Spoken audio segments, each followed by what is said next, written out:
So we're having a little close-up look at the new brushless 1/18th crawler from Furitek. This is an RTR model. This is the Furitek FX-118. So the body is not especially scale. It's made out of actually a really thick polycarbonate, so it's well built. Lights on the deer hunter bar work.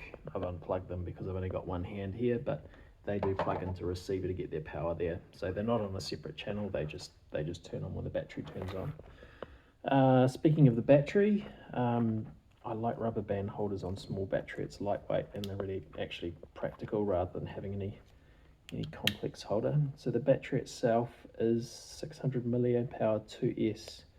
That's a pretty good setup. That's a decent size for that car, and it's got a little Molex connector or a mini Loci, I think they used to call these ones, and obviously a standard balance lead. So you can charge that on. It comes included with a USB charger, but you can charge it on a regular charger like this with the right adapter. Now, obviously the most interesting thing about this one, I think this is the first brushless RTR 1/18th scale released.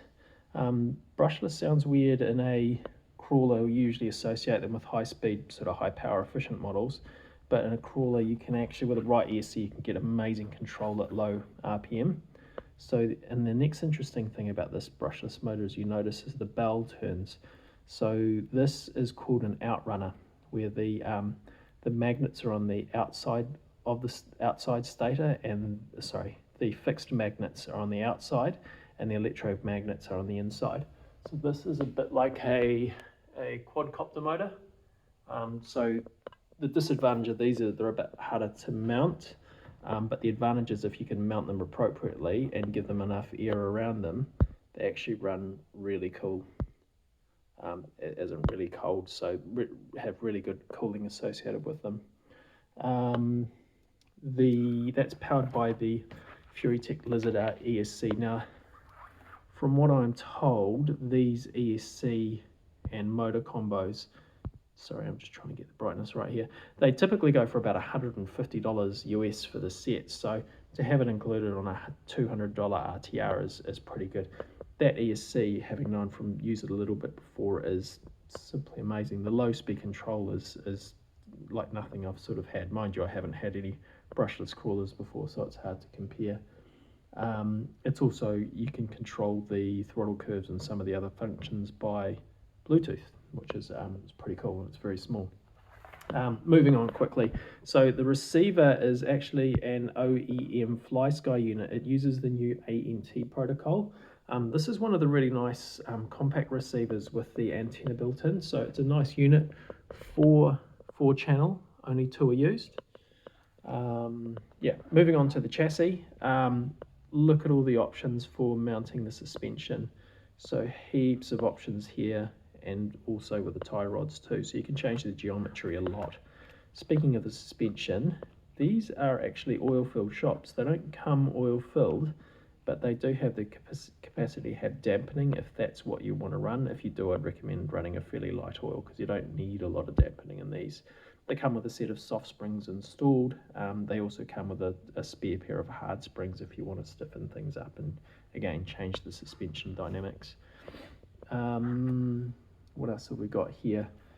Servo standard 3Y unit. It's mounted on top of the diff, so you won't get any weird things with bump steer. It'll be consistent regardless of what angle it's crawling on, and they're really reliable.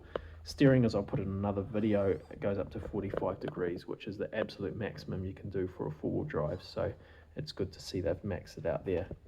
As you can maybe tell, the tyres are very soft, so they're actually really good.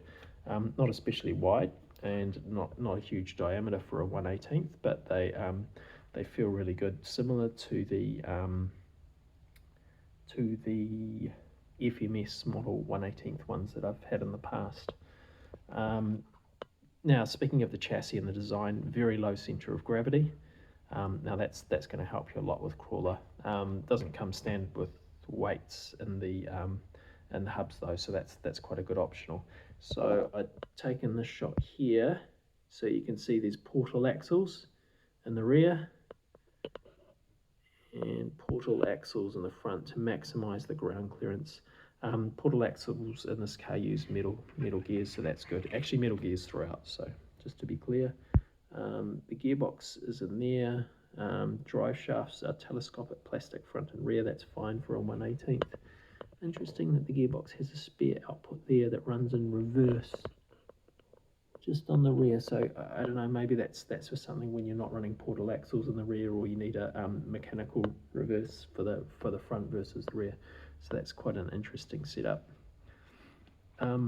Overall, it's really well built. As I said, I'm not a big fan of the body, but functionally this thing is really impressive. So I'm going to leave the bench top. Oh, let's have a quick look at the remote. Sorry, the remote, as I said, is a FlySky unit OEM. So pretty lightweight, fairly small. This one, just a plastic wheel.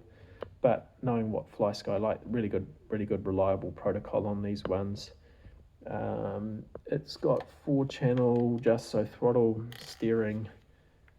There's a momentary switch there, and an on-off. I think that's a 3-position switch there. Neither are used in this setup.